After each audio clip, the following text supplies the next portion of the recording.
Hey everyone that's on and catching the replay. I'm going to give it 1 minute. And then give me about a minute or two, then we'll get started.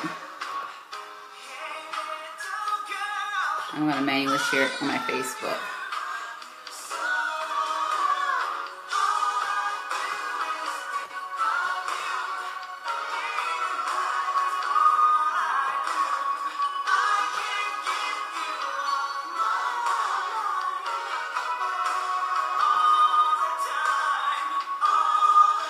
As you guys come in, let me know where you're scoping from. Let me know where you're coming in from live. Hey, Antoinette, how you doing?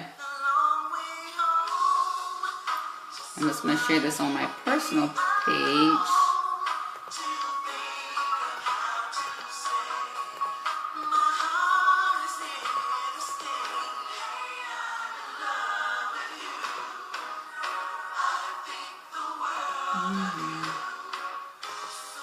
Share and share on your own timeline.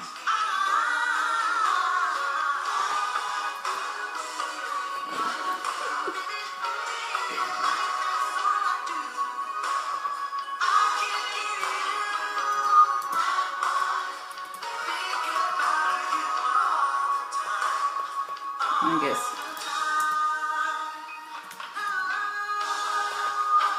All right, you guys.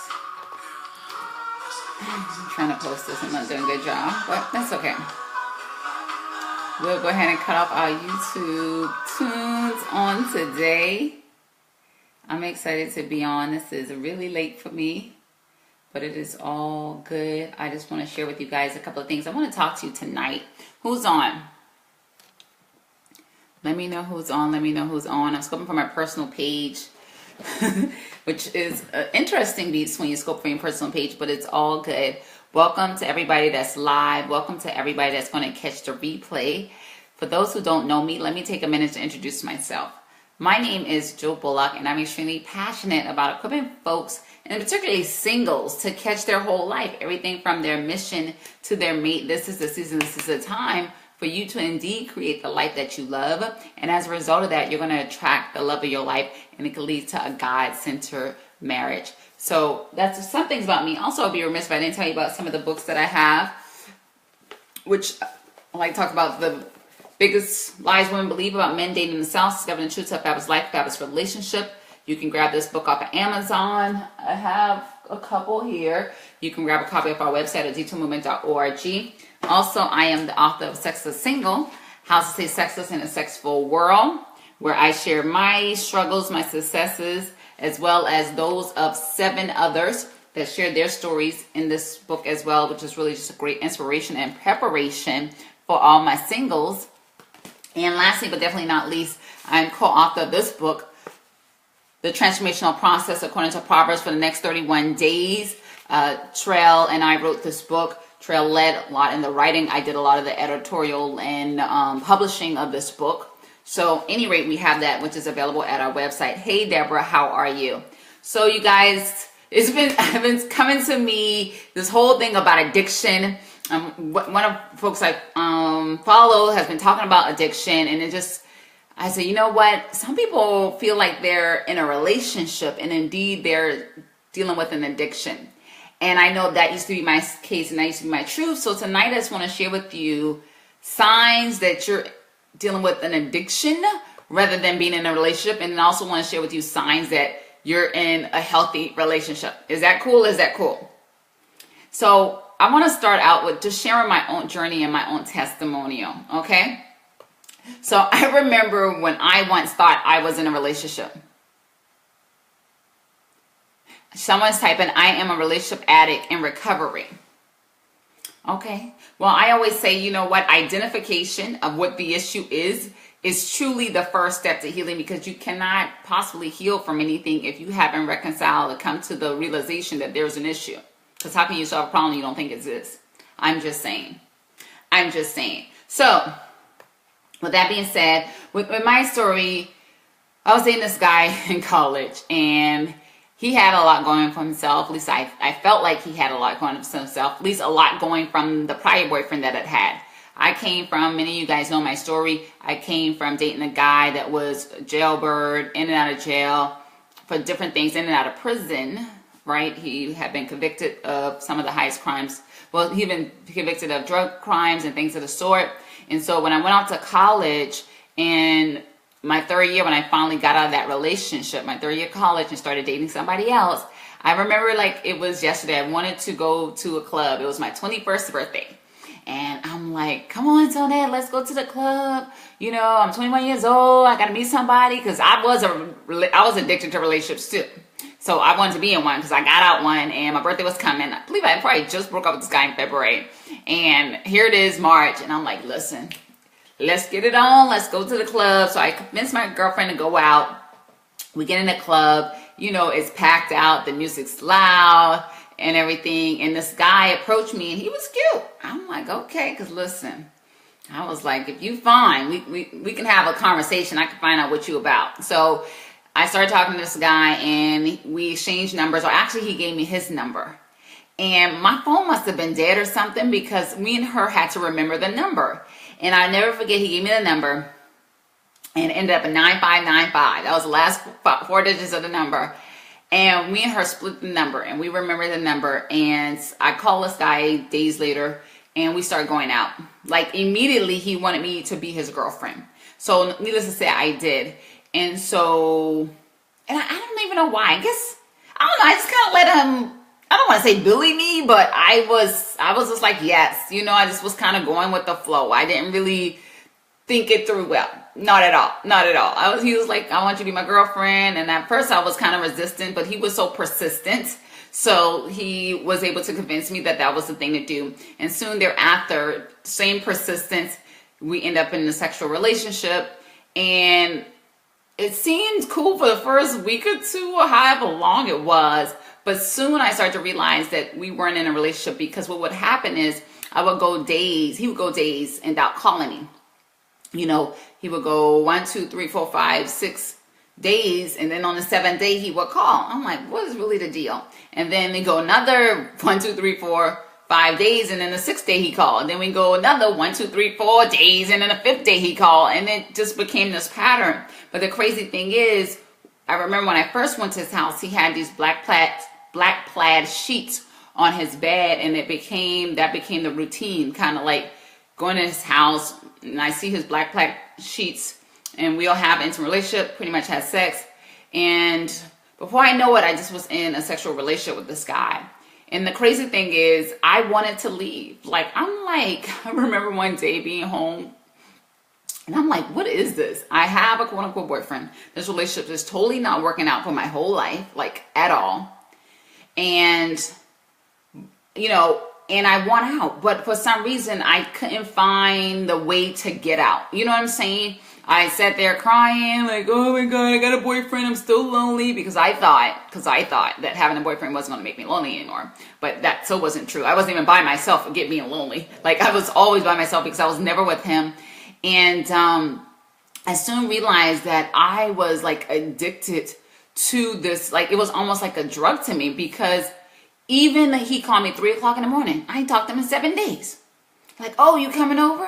Yeah, I'll be right there. You know, and it wasn't even an addiction it wasn't a sex addiction. It was an emotional addiction. You see what I'm saying? Sometimes you can be so emotionally tied to somebody and so connected and yearning for somebody that even when you know it's not a good thing for you, you pursue it. This is a good time for me to take a pause and look at what it means to have an addiction. I looked it up in a dictionary. And it says addiction is a brain disorder characterized by compulsive engagement in rewarding stimuli despite adverse consequences. Hey, Treal. Hey, Julie. Thank you for inviting your followers. Yeah, you guys, if you haven't already, go ahead and invite your followers. If you haven't already, go ahead and invite your followers.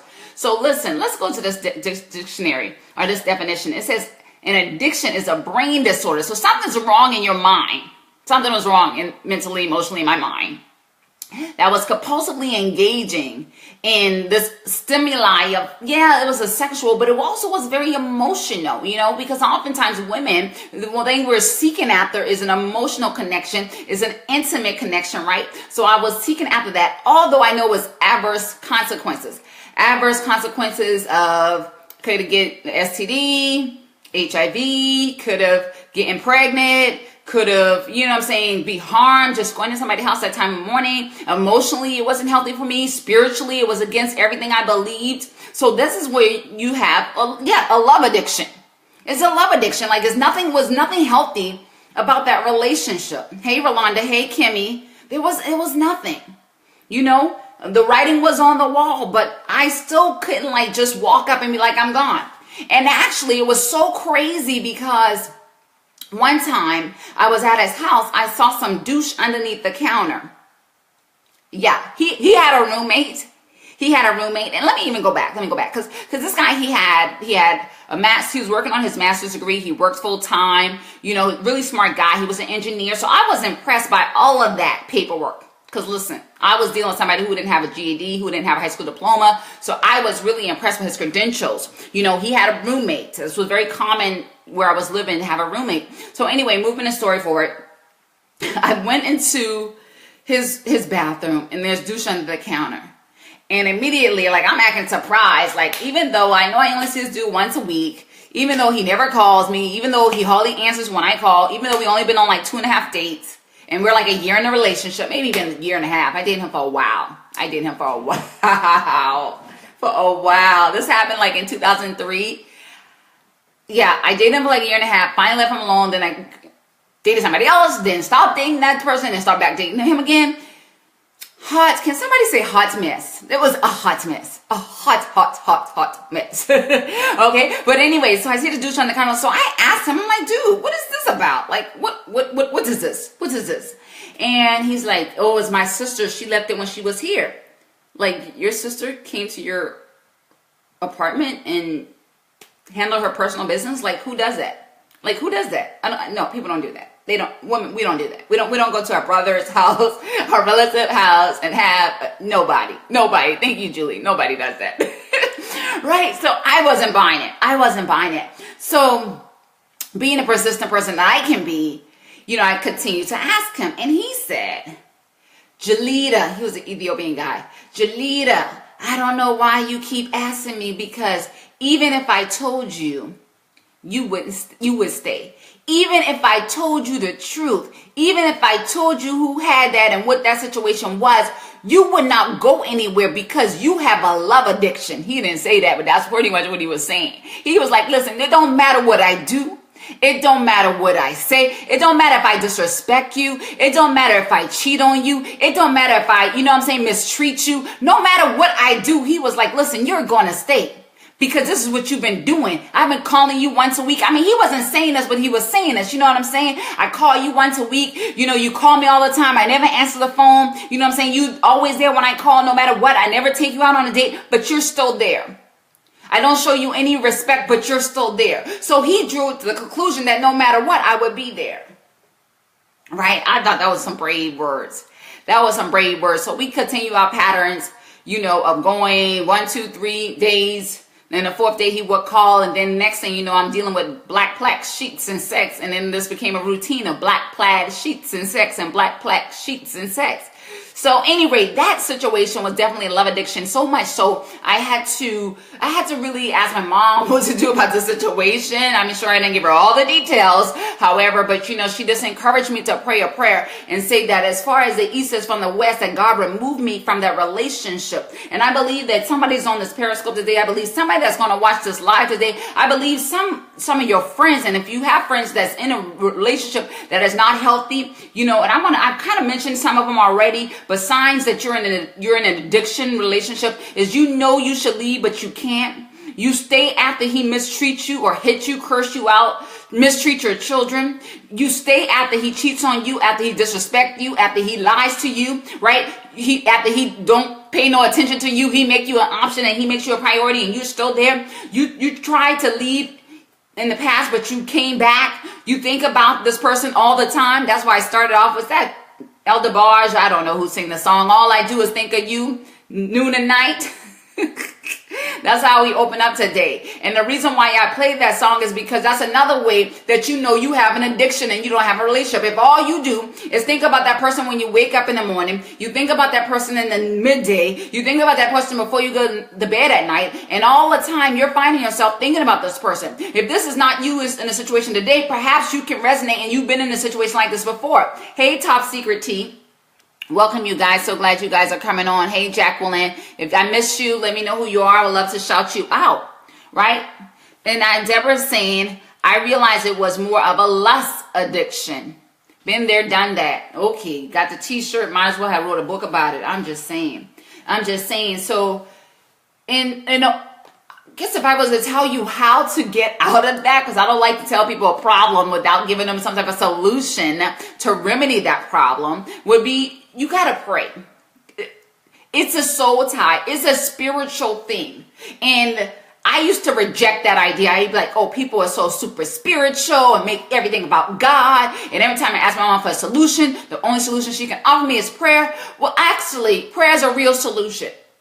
And the biggest weapon and the biggest thing that the enemy is doing right now is making people undermine and making people minimize the power of God, minimizing his existence. And when you think something don't exist, you ignore it.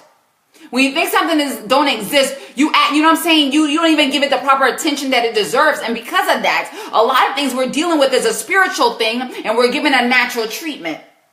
Okay, and I know things, listen, because I'll tell you, a year ago, I would not have been having this conversation with you. Can I be that real? A year ago, I would not be having this conversation with you because I was one of those people who thought that people were over spiritualizing things and people were being too holy, until I start to understand that the spirit of a person is manifested in their personality. And so when you see yourself with these type of behaviors and you constantly are going towards something that's not serving you, it's perhaps that you're dealing with the spirit of rejection. And because you're so afraid to be rejected, you're willing to accept anything. I'm just saying. So be mindful of that. It's really important. It's really important that you identify what spirits that you're dealing with so you can pray those spirits out of you. I did say out of you. Yes. She said I'm preaching. So I'm just saying. Now, outside of a spiritual thing, because I believe everything that I know that everything that's in the spiritual is also in the natural. So outside of prayer, what you can do is start withdrawing yourself, right? Just like if you know somebody that's on cigarettes, anybody who's ever had a smoking addiction, like my grandmother used to have a smoking addiction. She used to smoke cigarettes, right? But the one thing that my grandfather always told her is that if, I can't even say the whole saying because it's a profanity word, but he said if God intended for you to smoke, he would have put a chimney where your butthole is. Okay, so that was one of the things that my grandmother heard that encouraged her to stop smoking. And as long as I was living, I never seen my grandma smoke. She told me about her smoking, and you can look at her lips and you can tell she had really dark lips, and that she was a former smoker, right? So what I imagine she did would start winging herself off. She probably went from smoking a half a pack a day to smoking 1/4 pack a day. And she probably went from smoking 1/4 pack a day to 3 cigarettes a day. And she probably went from smoking 3 cigarettes a day to 1 cigarette a day. And she probably went from smoking 1 cigarette a day to 1 cigarette every other day. And she probably went from smoking 1 cigarette every other day to smoking 2 cigarettes a week. And she probably went from smoking 2 cigarettes a week to 1 cigarette a week, until she got to 1 cigarette a month, until she got to 1 cigarette every 2 months, until, it was so infrequent that it was a non-factor. So what I'm telling you, in the natural, if you're dealing with a love addiction in a relationship, in addition to prayer, I didn't say this in addition to whatever, but I'm saying in addition to prayer, you can start weaning yourself off of that person and make a conscious decision to stop engaging, right? Because I'm telling you, one of the best advices my mother always gave me is the best time of your relationship is the time before you're married. So if you're not already on cloud 9, if you're not smiling ear to ear, if you don't have joy and really experiencing true happiness with that person, now the likelihood, hey Carl, I hope I pronounced that correctly, the likelihood that you're going to be happy with this person if you stay with them 5 years, if you get married to this person, is very unlikely. It's very unlikely. So I'm here to tell you that you are worth so much more. Don't settle for a relationship. Don't settle for addiction. Don't settle for lust. Don't settle for just to have anybody, just to say you got somebody. The truth be told, you can do bad by yourself, right? You can be lonely in a room full of people. So that person's not going to do you, if that's not going to do you any good. And until you really fill your own cup and you become fulfilling who you are, the relationship and the person you with is not going to matter. It's not going to matter. You have to do that for yourself, and through the power of God. So I do want to say a couple of things I want to share with you before we get off. It's signs you have a healthy relationship. Signs you have a healthy relationship. And I'm going to just keep it real simple and go over three things. One sign that you have a healthy relationship is that you have mutual respect. Can somebody type that on the screen? A sign that you have a healthy relationship is that there's a mutual respect between you and the other person.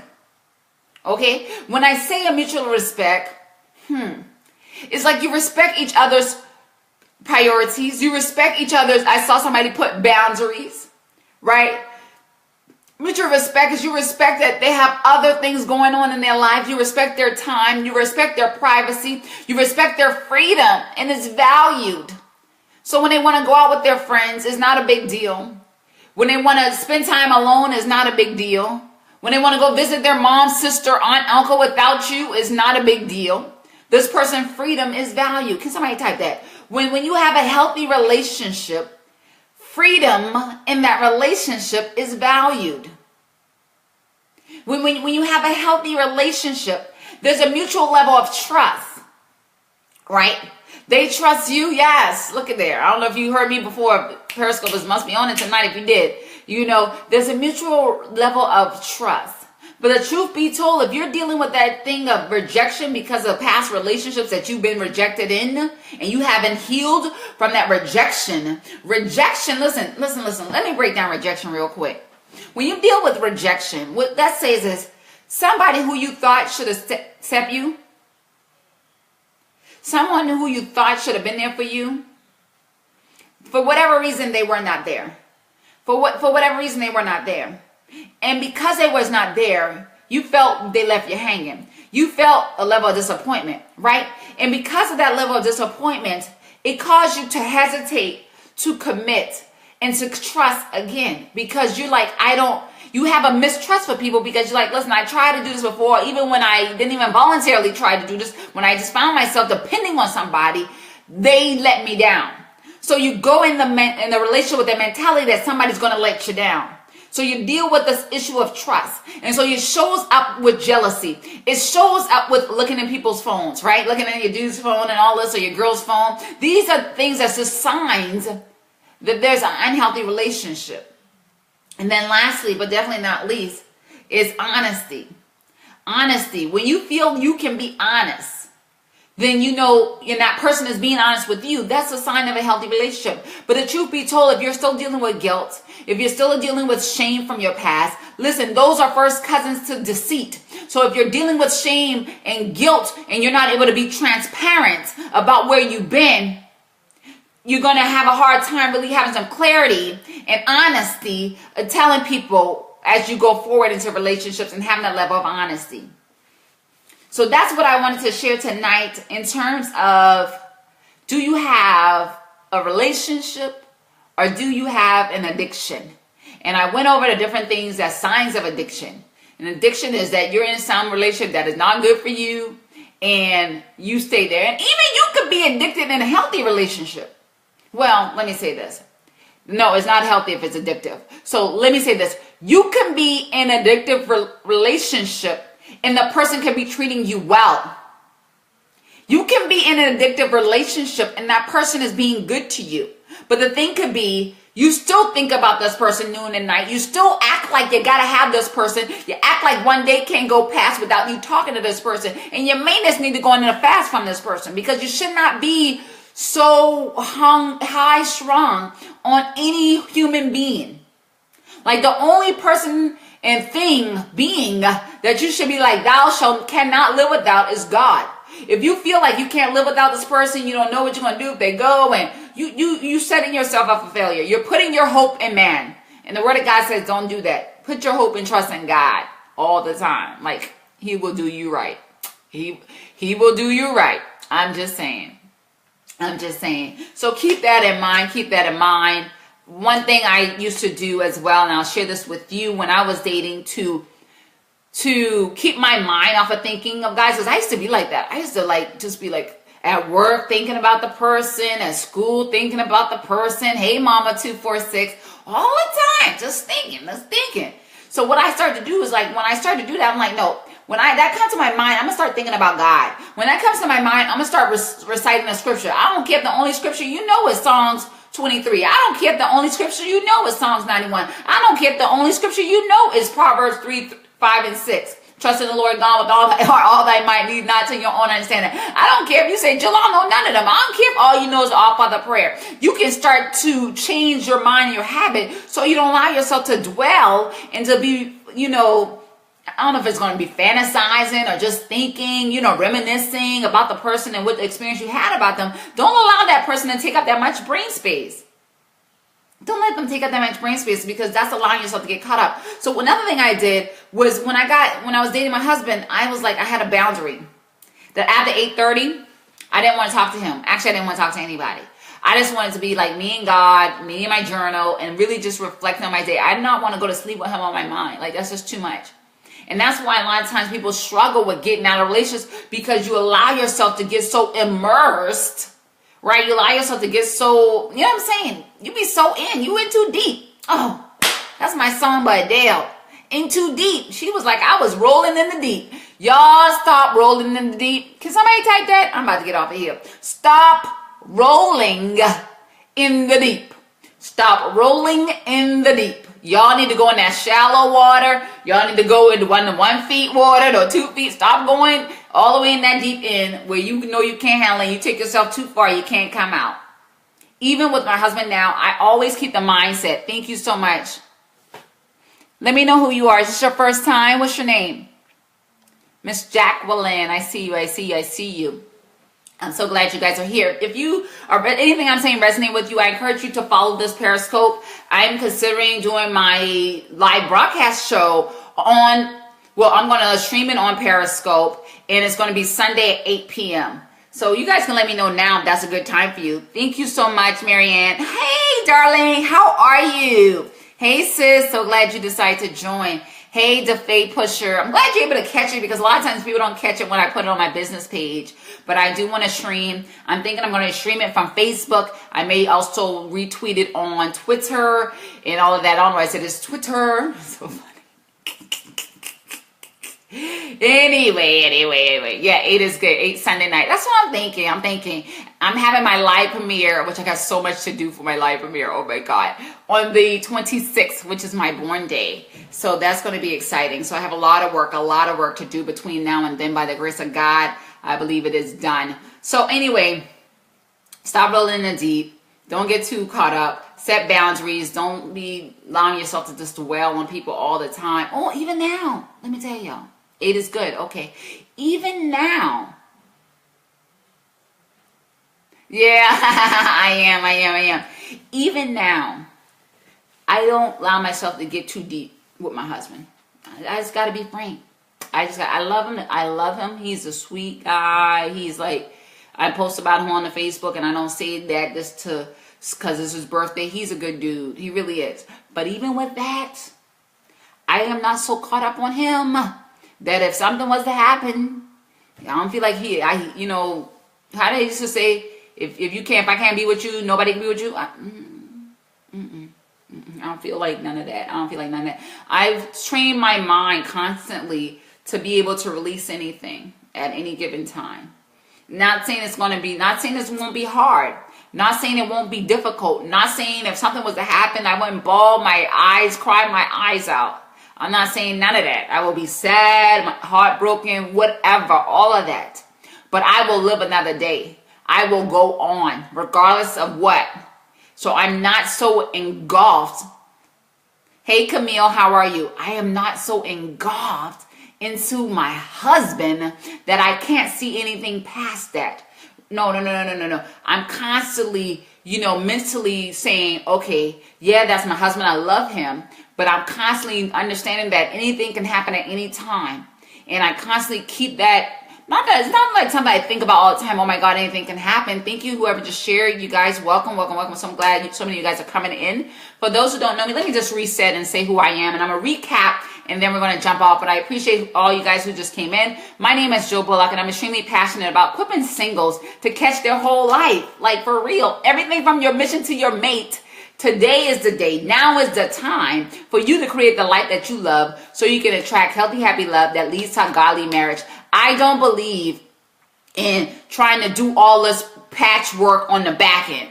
I believe in setting a strong foundation by positioning and preparing yourself for the right person so you attract the right person. And then now going into the relationship is going to be so much easier, because the problem and the reason why so many people, one reason why so many people are getting divorced, the reason why people have so many financial problems and other problems in their marriage is because they refused and they failed for whatever reason. Maybe it's due because they didn't know, they didn't do the work up front.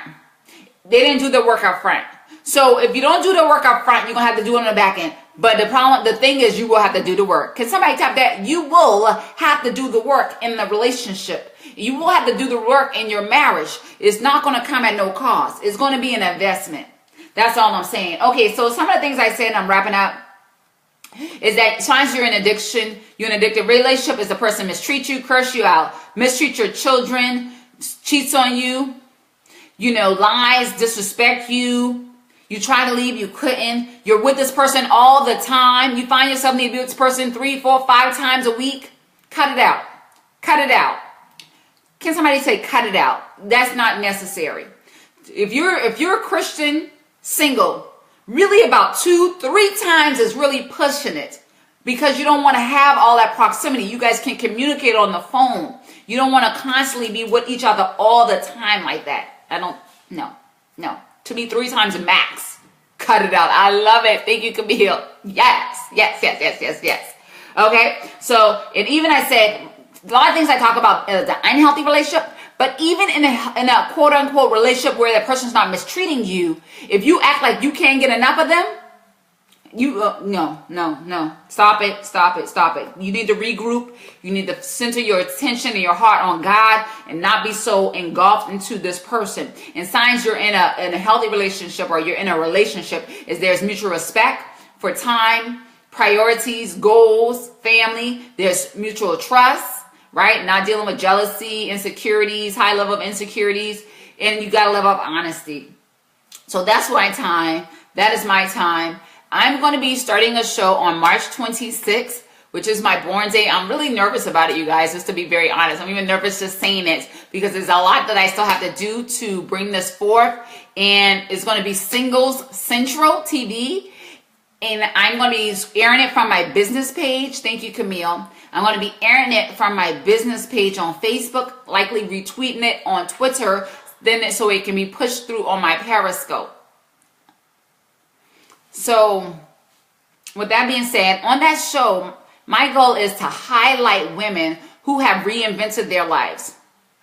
Single women, or even maybe a couple married women who have reinvented their lives. But I want to show single women what is possible and how you can change the face of your life. I believe every day you should be changing. Every day, yes. Thank you so much, Camille. Every day you should be reinventing. You should be becoming the next best version of who God called you to be. Because the problem is, too often people want to, you're on like this exponential growth pattern right now. And God is trying to elevate you to the highest heights. And the problem is, your destination for marriage, for example, may be on the 20th floor. You're on the 2nd floor trying to get married. And everybody on the 2nd floor is nowhere near where you need to be. And nowhere near where you're going to be. But you're trying to prematurely get off when God is trying to elevate you to the 20th floor. And I'm trying to help you get to the 20th floor before you get off prematurely and get caught up with some joker that God never intended you to be with. Then you calling Treal, talking about Treal, what I'm going to do. And Treal going to try to mentor you through it, and it's possible, but it's not easy. So let's make it, while you have a chance, while you're still in that single state, why now make the right choice? right? And do the right things to position yourself. Head over right now to tinyurl.com/sexlesssingle, tinyurl.com/sexlesssingle, and you can grab a copy of the 13 things that you should be doing right now to prepare and position yourself for marriage. Also, that will give you a couple of videos, my training series videos, that I talk about how this world has shaped your views about sex and how you can respond to that. And this is the book, Sexless Single. You can grab a free gift for that at tinyurl.com/sexlesssingle. It's at tinyurl.com/sexlesssingle. All right, you guys, that's my time. Mark your calendars for next Sunday at 8 p.m. That's just going to be my show. I'm just going to be on next Sunday at 8, but the official show starts on March 26th. Be blessed. Have a great day.